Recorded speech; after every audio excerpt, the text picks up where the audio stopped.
Hi ನಮಸ್ತೆ ಎಲ್ರಿಗೂ. ನನ್ನ ವಿಶಾಖಪಟ್ಟಣ ಟ್ರಿಪ್ನ 2ನೇ ದಿನದ ವ್ಲಾಗಿಗೆ ನಿಮಗೆಲ್ಲರಿಗೂ ಸ್ವಾಗತ ಸುಸ್ವಾಗತ.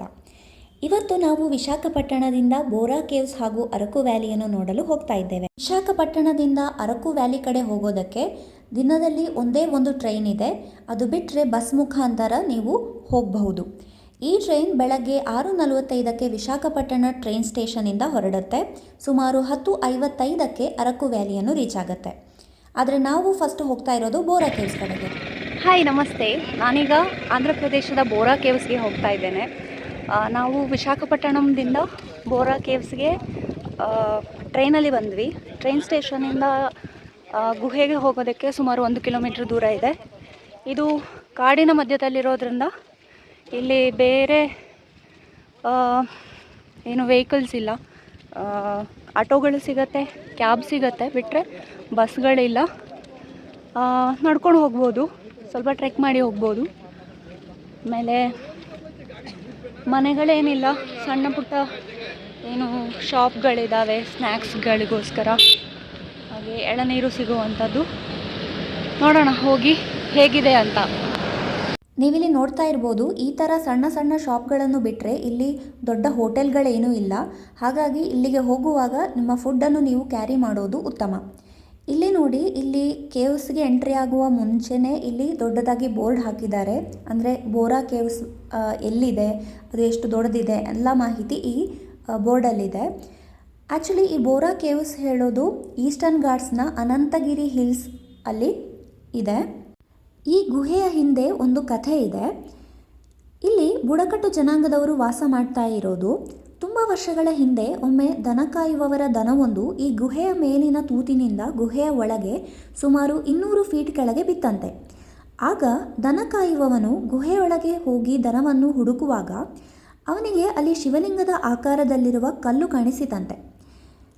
ಅವನು ಶಿವನೇ ದನವನ್ನು ರಕ್ಷಿಸಿರಬಹುದು ಅಂತ ನಂಬಿ ಅದನ್ನು ಆ ಜನಾಂಗದ ಮುಖ್ಯಸ್ಥನಲ್ಲಿ ಹೇಳಿದಾಗ ಅವರು ಇಲ್ಲಿ ಒಂದು ಶಿವನ ದೇವಾಲಯವನ್ನು ಕಟ್ಟಿಸಿದರಂತೆ. ಅದೇ ಈಗ ಕಂಡಂತಹ ಶಿವನ ದೇವಾಲಯ. ಸೊ ಫೈನಲಿ ನಾನೀಗ ಬೋರಾ ಕೇವ್ಸಲ್ಲಿದ್ದೇನೆ. ಇದೊಂದು ನೈಸರ್ಗಿಕವಾಗಿ ರಚಿತವಾಗಿರುವಂತಹ ಒಂದು ಗುಹಾಲಯ. ಇದು ವಿಶಾಖಪಟ್ಟಣಂನಿಂದ ಒಂದು 90 ಕಿಲೋಮೀಟರ್ಸ್ ದೂರದಲ್ಲಿದೆ. ಆಂಧ್ರ ಪ್ರದೇಶದ ಈಸ್ಟರ್ನ್ ಘಾಟ್ಸಲ್ಲಿದೆ ಈ ಒಂದು ಗುಹೆ. ನೈಸರ್ಗಿಕವಾಗಿ ರಚಿತವಾಗಿರುವಂಥದ್ದು. ತುಂಬ ಒಳಗಡೆ ಬಂದರೆ ತುಂಬ ಕೂಲಾಗಿದೆ ಇಲ್ಲಿ. ಒಳಗಡೆ ಏನೇನಿದೆ ಅಂತ ಹೋಗ್ತಾ ನೋಡೋಣ. ಈ ಗುಹೆಯ ವಿಶೇಷತೆ ಏನಂತಂದರೆ, ಗುಹೆಯ ಮೇಲ್ಭಾಗದಿಂದ ನೀರಿನೊಂದಿಗೆ ಲೈಮ್ಸ್ಟೋನ್ ಕರಗಿ ಕೆಳಗೆ ಬಿದ್ದು ಸ್ಟಾಲಾಗ್ಮೈಟ್ಸ್ ಎಂಬ ರಚನೆ ಫಾರ್ಮ್ ಆಗುತ್ತೆ. ಇಂತಹ ರಚನೆಗಳು ಈ ಗುಹೆಯ ಉದ್ದಕ್ಕೂ ನಮಗೆ ಕಾಣಲು ಸಿಗುತ್ತೆ. ಆರ್ಕಿಯೋಲಾಜಿಕಲ್ ಡಿಪಾರ್ಟ್ಮೆಂಟ್ ಪ್ರಕಾರ ಇಲ್ಲಿ ಸುಮಾರು 30ರಿಂದ 50 ಸಾವಿರ ವರ್ಷಗಳ ಹಿಂದೆ ಮಾನವರು ವಾಸವಾಗಿದ್ದರೆಂದು ತಿಳಿದು ಬಂದಿದೆ. ಬೇಸಿಕಲಿ ಈ ಬೋರಾ ಕೇವ್ಸ್ ಅಂತ ಹೇಳೋದು ಕಾರ್ಟಿಕ್ ಲೈಮ್ಸ್ಟೋನ್ ಸ್ಟ್ರಕ್ಚರ್ ಅಂತ ಹೇಳಿ ಸ್ಟಡೀಸ್ಗಳು ಹೇಳುತ್ತೆ. ನಾವು ಮೆಟ್ಲು ಇಳಿತಾ ಹೋಗ್ತಾ ಇದ್ದೀವಿ. ನೀವು ನಂಬಲ್ಲ ಎಷ್ಟು ಕೂಲಾಗಿದೆ ಅಂತಂದರೆ, ಒಂದು AC ಒಳಗಡೆ ಇದ್ದರೆ ಎಷ್ಟು ತಂಪಾಗಿರುತ್ತಲ್ಲ ಅಷ್ಟು ತಂಪಾಗಿ ಫೀಲ್ ಆಗ್ತಾ ಇದೆ ಈ ಗುಹೆಯ ಒಳಗಡೆ. ಮತ್ತು ಇಲ್ಲಿ ಕಲರ್ಫುಲ್ ಲೈಟ್ಸನ್ನು ಹಾಕಿದ್ದಾರೆ, ತೋರಿಸ್ತೀನಿ ನಿಮಗೆ. ನೋಡಿ, ಕಲರ್ಫುಲ್ ಲೈಟ್ಗಳಿಂದ ಈ ಕೇವ್ಸನ್ನು ಅಲಂಕಾರ ಮಾಡಿದ್ದಾರೆ. ನಿಮಗೆ ಅಲ್ಲಿ ಮೇಲೆ ಮೆಟ್ಟಿಲುಗಳು ಕಾಣ್ತಾ ಇರ್ಬೋದು. ಅಲ್ಲಿ ಮೇಲೆ ಹತ್ತಿದ್ರೆ ಅಲ್ಲಿ ಕೂಡ ಒಂದು ಶಿವಲಿಂಗ ಇದೆ ಅಂತ ಹೇಳಿ ಇಲ್ಲಿರೋರು ಹೇಳಿದರು. ನಾನು ಕೂಡ ಅಲ್ಲಿ ಹತ್ತೋದಕ್ಕೆ ಟ್ರೈ ಮಾಡಿದೆ. ಆದರೆ ಅರ್ಧ ಹತ್ತಿದಾಗ ಭಯ ಆಗೋದಕ್ಕೆ ಶುರು ಆಯಿತು. ಯಾಕಂತಂದರೆ ಕಬ್ಬಿಣದ ಮೆಟ್ಟಿಲುಗಳಿದ್ವು, ಅವುಗಳಲ್ಲಿ ಆಲ್ರೆಡಿ ತುಕ್ಕು ಹಿಡಿದಿತ್ತು.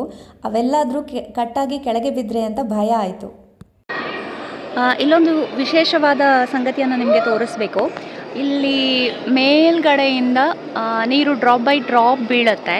ಸೊ ಆ ನೀರು ಈ ಬಂಡೆಯ ಮೇಲೆ ಬಿದ್ದು ಇಲ್ಲೊಂದು ವಿಶೇಷವಾದ ಒಂದು ರಚನೆ ಫಾರ್ಮ್ ಆಗಿದೆ. ನೀರು ಬಿದ್ದೇ ಫಾರ್ಮ್ ಆಗಿರುವಂಥದ್ದು. ಅಂದರೆ ತುಂಬ ವರ್ಷಗಳಿಂದ ನೀರು ಬಿದ್ದು ಈ ಥರ ರಚನೆ ಆಗಿದೆ. ಇಲ್ಲಿ ನಿಮಗೆ ಕಾಣ್ತಾ ಇರ್ಬೋದು ನೀರು ಬೀಳೋದು.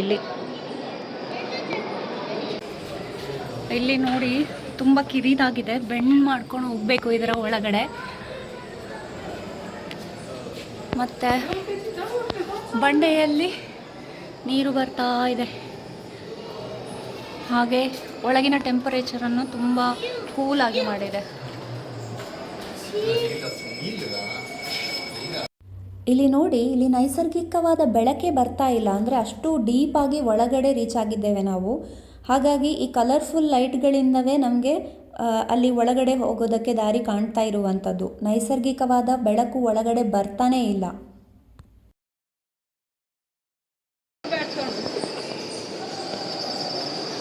ಸ್ನೇಹಿತರೆ, ಈ ಗುಹೆ ತುಂಬ ಭಯಾನಕವಾಗಿದೆ. ಸಾಲದಕ್ಕೆ ಈ ಲೈಟಿಂಗ್ ಇಫೆಕ್ಟ್ಸಿಂದನೂ ಒಂಥರ ಭೂತವಂಗಲ ಇದ್ದ ಹಂಗೆ ಅನ್ನಿಸ್ತಾ ಇದೆ. ಒಳಗಡೆ ತುಂಬ ಬಾವಲಿಗಳು ಸೌಂಡ್ ಮಾಡ್ತಾ ಇದ್ದಾವೆ.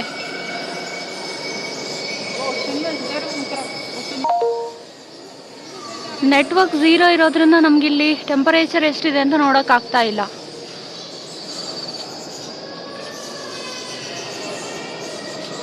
ಇಲ್ಲಿ ನೋಡಿ, ಸೂಪರ್ ಆಗಿ ಕಾಣಿಸ್ತಾ ಇದೆ ಅಲ್ಲ.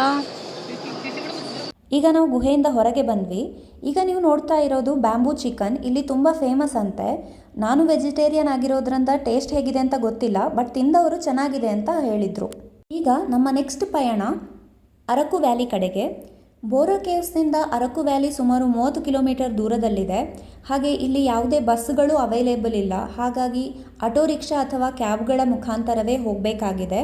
ಹಾಗೆ ನಾವು ಆಟೋದಲ್ಲಿ ಹೊರಟ್ವಿ. ನಮ್ಮ ಫಸ್ಟ್ ವ್ಯೂ ಪಾಯಿಂಟ್ ಆಯಿತಾ. ಇದನ್ನು ನೋಡಿ ನಮಗೆ ಭಯಂಕರ ಡಿಸಪಾಯಿಂಟ್ ಆಯಿತು. ಯಾಕಂತಂದರೆ ನಮ್ಮ ಮಂಗಳೂರು ಕಡೆ ಈ ಥರದ ಗದ್ದೆ ಗುಡ್ಡ ಕಾಮನ್ ಆಗಿ ನೋಡ್ಲಿಕ್ಕೆ ಸಿಗತ್ತೆ. ಹಾಗೆ ಒಂದು ವಾಟರ್ ಫಾಲ್ ಅಂತೆ ಮಾರೆ ಇದು. ಇದನ್ನು ನೋಡಿ ನನಗೆ ಎಷ್ಟು ಬೇಜಾರಾಯ್ತಂದರೆ, ಊರಲ್ಲಿ ತೋಡಲ್ಲಿ ಈ ಥರ ನೀರು ಹೋಗ್ತಾ ಇರತ್ತೆ, ನಾವು ಎಷ್ಟು ಅದನ್ನು ನೆಗ್ಲೆಕ್ಟ್ ಮಾಡ್ತೇವೆ, ಇಲ್ಲಿ ಇಷ್ಟು ದುಡ್ಡು ಖರ್ಚು ಮಾಡಿ ಬಂದಲ್ಲ ಅಂತ ಅನಿಸಿತು. ಮತ್ತು ದಾರಿಯಲ್ಲಿ ಹೋಗ್ತಾ ಇಲ್ಲಿ ನಿಲ್ಲಿಸಿ ಫೋಟೋ ತೊಗೊಳ್ಳಿ ಮೇಡಮ್ ಅಂತ ಅಂದ. ಯಾಕೆ ಅಂತ ಕೇಳಿದರೆ, ಇಲ್ಲಿ ಕಾಫಿ ಗಿಡ ಮತ್ತು ಕರಿಮೆಣಸಿನ ಗಿಡ ಇದೆ ಅಂತ ಹೇಳಿದ. ನನಗೆ ಅಯ್ಯೋ, ಊರಲ್ಲಿ ಕರಿಮೆಣಸಿನ ಬಳ್ಳಿ ಮುಂದೆ ಫೋಟೋ ತೊಗೋಬೋದಿತ್ತಲ್ಲ, ಇಷ್ಟು ದೂರ ಬರಬೇಕಿತ್ತ ಅಂತ ಅನಿಸಿತು. ಈಗ ಇದು ನಮ್ಮ 3ನೇ ಡೆಸ್ಟಿನೇಷನ್. ಏನು ಬುಡಕಟ್ಟು ಜನಾಂಗದವರ ಮ್ಯೂಸಿಯಂ ಅಂತೆ, ಟ್ರೈಬಲ್ ಮ್ಯೂಸಿಯಂ ಅಂತ ಹೇಳಿ. 60 ರೂಪಾಯಿ ಒಬ್ಬರಿಗೆ. ಫಸ್ಟಿಗೆ ಡಿಸಪಾಯಿಂಟ್ ಆಯ್ತು ಈ ಒಂದು ಕೆರೆಯನ್ನು ನೋಡಿ. ಇಲ್ಲಿ ನೀರು ಸಹ ಇರಲಿಲ್ಲ ಮತ್ತು ಅದು ತುಂಬ ಕೊಳಕಾಗಿತ್ತು. ಮತ್ತು ಈ ಕಡೆ ಬಂದರೆ ಇಲ್ಲಿ ಈ ಥರ ಶಾಪ್ಗಳಿದ್ವು. ಬಂದದ್ದಕ್ಕೆ ಒಂದು ಮೆಮೊರಿಗೆ ಫ್ರಿಡ್ಜ್ ಮ್ಯಾಗ್ನೆಟ್ ತೊಗೊಳ್ಳುವ ಅಂತ ರೇಟ್ ಕೇಳಿದೆ ಮಾರೆ. ರೇಟ್ ಕೇಳಿ ನನಗೆ ಹಾರ್ಟ್ ಅಟ್ಯಾಕ್ ಆಗೋದೊಂದು ಬಾಕಿ. ಒಂದು ಫ್ರಿಡ್ಜ್ ಮ್ಯಾಗ್ನೆಟಿಗೆ 200 ರೂಪಾಯಿ ಹೇಳಿದರು. ಅದೇ ವಿಶಾಖಪಟ್ಟಣದಲ್ಲಿ ನಾವು ಒಂದಕ್ಕೆ 40 ರೂಪಾಯಿ ಕೊಟ್ಟು ತಗೊಂಡಿದ್ವಿ. ಈಗ ನಾವು ನೋಡ್ತಾ ಇರೋದು ಇದು ಆದಿವಾಸಿ ಮ್ಯೂಸಿಯಂ ಆಯಿತಾ. ಇಲ್ಲಿ ಆದಿವಾಸಿಗಳ ಜೀವನ ಶೈಲಿ ಹೇಗಿತ್ತು, ಅವರು ಯಾವ ಥರ ಬೇಟೆ ಆಡ್ತಾಯಿದ್ರು, ಬೇಟೆ ಆಡೋದಕ್ಕೆ ಯಾವ ಥರ ಇನ್ಸ್ಟ್ರೂಮೆಂಟ್ ಬಳಸ್ತಾ ಇದ್ರು ನೋಡಿ. ಇಲ್ಲಿ ಬಿಲ್ಲು ಬಾಣಗಳನ್ನು ಬಳಸಿ ಅವರು ಬೇಟೆ ಆಡೋದನ್ನು ತೋರಿಸ್ತಿದ್ದಾರೆ. ಹಾಗೆ ಭರ್ಜಿ ಅಂತ ಹೇಳ್ತಾರಲ್ಲ, ಅಂಥವುಗಳನ್ನು ಬಳಸಿ ಬೇಟೆ ಆಡೋದನ್ನೆಲ್ಲ ಇಲ್ಲಿ ತೋರಿಸಿದ್ದಾರೆ. ಹಾಗೆ ಬೇಟೆ ಆಡಿ ಅವರು ಹೇಗೆ ಬರ್ತಾ ಇದ್ರು ಅನ್ನೋದನ್ನು ಕೂಡ ತೋರಿಸಿದ್ದಾರೆ. ಹಾಗೆ ಅವರು ಯಾವ ಥರದ ಪಾತ್ರೆಗಳನ್ನು ಯೂಸ್ ಮಾಡ್ತಾಯಿದ್ರು, ಹಾಗೆ ಅವರ ದಿನನಿತ್ಯದ ಜೀವನ ಹೇಗೆ ಇತ್ತು, ಹೆಂಗಸರು ಯಾವ ಥರದ ಕೆಲಸ ಮಾಡ್ತಾಯಿದ್ರು, ಆಹಾರ ಹೇಗೆ ತಯಾರಿಸ್ತಾ ಇದ್ರು, ಹೀಗೆ ಎಲ್ಲದನ್ನು ಕೂಡ ಈ ಮ್ಯೂಸಿಯಮಲ್ಲಿ ತೋರಿಸಿದ್ದಾರೆ.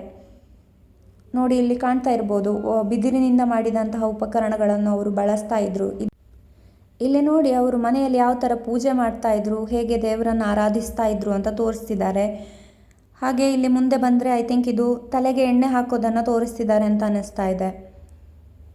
ಇಲ್ಲಿ ಸೋಗೆಯ ಮಾಡನ್ನು ತೋರಿಸ್ತಿದ್ದಾರೆ. ಇದು ಅವರು ಬಳಸ್ತಾ ಇದ್ದ ಬಿದಿರಿನಿಂದ ತಯಾರಿಸಿದಂತಹ ಉಪಕರಣಗಳು. ನಮ್ಮ ನೆಕ್ಸ್ಟ್ ಡೆಸ್ಟಿನೇಷನ್ ಒಂದು ಕಾಫಿ ಮ್ಯೂಸಿಯಂ. ಸೊ ಇದು ಕಾಫಿ ಮ್ಯೂಸಿಯಂನ ಎಂಟ್ರೆನ್ಸ್. ಇಲ್ಲಿ ಹೇಗೆ ಈ ಅరకు ವ್ಯಾಲಿಗೆ ಕಾಫಿ ಬೆಳೆ ಬಂತು ಫಸ್ಟ್ ಟೈಮ್ ಅಂತ ಹೇಳಿ ಇಲ್ಲಿ ತೋರಿಸಿದ್ದಾರೆ. ಇಲ್ಲಿಯ ಸ್ಟೋರಿಯ ಪ್ರಕಾರ ಯಾವುದೋ ಒಬ್ಬ ಅರಬ್ ರಾಜ ಕಾಫಿ ಬೀಜವನ್ನು ಇಲ್ಲಿ ತಂದು ಇಲ್ಲಿ ಕಾಫಿ ಬೆಳೆಯನ್ನು ಶುರು ಮಾಡಿದ ಅಂತ ಹೇಳ್ತಾರೆ. ಇದು ಕಾಫಿಯಿಂದ ತಯಾರಿಸಿದಂತಹ ಸ್ವೀಟ್ಗಳು ಹಾಗೆ ಚಾಕ್ಲೇಟ್ಗಳನ್ನು ಹೊಂದಿರುವಂತಹ ಒಂದು ಕಾಫಿ ಶಾಪ್ ಇದು. ನನಗೆ ಮಾತ್ರ ಇಲ್ಲಿ ರೇಟ್ ತುಂಬ ಜಾಸ್ತಿ ಅಂತ ಅನಿಸಿತು. ಸೊ ಹೇಗೂ ಚಿಕ್ಕಮಗಳೂರಿಂದ ತೊಗೊಳ್ಬೋದು ಅಂತ ನಾನು ಇಲ್ಲಿನೇನೂ ತೊಗೊಳ್ಳಿಲ್ಲ. ಇಲ್ಲಿ ನೋಡಿ, ಅರಬ್ ರಾಜರ ಬಗ್ಗೆ ಆ ಕಥೆಯನ್ನು ಇಲ್ಲಿ ತೋರಿಸಿದ್ದಾರೆ, ಹೇಗೆ ಇಲ್ಲಿಗೆ ಬಂತು ಕಾಫಿ ಬೆಳೆ ಅಂತ ಹೇಳಿ. ನಿಜ ಹೇಳಬೇಕಂತಂದರೆ ನನಗೆ ತುಂಬ ಡಿಸಪಾಯಿಂಟ್ ಆಯಿತು ಈ ಪ್ಲೇಸಿಗೆ ಬಂದು. ನಾನು ಎಕ್ಸ್ಪೆಕ್ಟ್ ಮಾಡಿದ್ದೇ ಬೇರೆ, ಇಲ್ಲಿ ಇದ್ದದ್ದೇ ಬೇರೆ. ನಾನು ಅಂದರೆ ನಮ್ಮ ಚಿಕ್ಕಮಗಳೂರು ಅಥವಾ ಕೂರ್ಗ್ ಥರ ಒಂದು ಕಾಫಿ ಪ್ಲಾಂಟೇಷನ್ ಎಲ್ಲ ಇರ್ಬೋದು ಅಂತ ಎಕ್ಸ್ಪೆಕ್ಟ್ ಮಾಡ್ಕೊಂಡು ಬಂದೆ. ಬಟ್ ನಮ್ಮ ಕೂರ್ಗ್ ಮತ್ತು ಚಿಕ್ಕಮಗಳೂರಿಗೆ ಕಂಪೇರ್ ಮಾಡಿದರೆ ಇದು ಏನೇನೂ ಅಲ್ಲ. ಒಂದು 4 ಕಾಫಿ ಪ್ಲ್ಯಾಂಟ್ ಇದೆ ಅಷ್ಟೇ. ಅಷ್ಟೊಂದು ವರ್ತ್ ವಿಸಿಟಿಂಗ್ ಅಂತ ಅನ್ನಿಸ್ಲಿಲ್ಲ ನನಗೆ ಇಲ್ಲಿ. ಇಲ್ಲಿಗೆ ನಾವು ನಮ್ಮ ಅరకు ವ್ಯಾಲಿಯ ಟ್ರಿಪ್ಪನ್ನು ಮುಗಿಸಿ ಟ್ರೈನ್ ಸ್ಟೇಷನ್ ಕಡೆಗೆ ಬಂದ್ವಿ. ಇಲ್ಲಿಂದ ನಾವು ಟ್ರೈನಲ್ಲಿ ವಿಶಾಖಪಟ್ಟಣಕ್ಕೆ ವಾಪಸ್ ಹೋಗ್ತಾ ಇದ್ದೇವೆ. ಐ ಹೋಪ್ ನಿಮಗೆ ನನ್ನ ಈ ವಿಡಿಯೋ ತುಂಬ ಇಷ್ಟ ಆಯಿತು ಅನ್ಕೋತೀನಿ. ದಯವಿಟ್ಟು ನನ್ನ ಚಾನಲನ್ನು ಸಬ್ಸ್ಕ್ರೈಬ್ ಮಾಡಿ ಹಾಗೂ ವಿಡಿಯೋನ ಲೈಕ್ ಮಾಡಿ.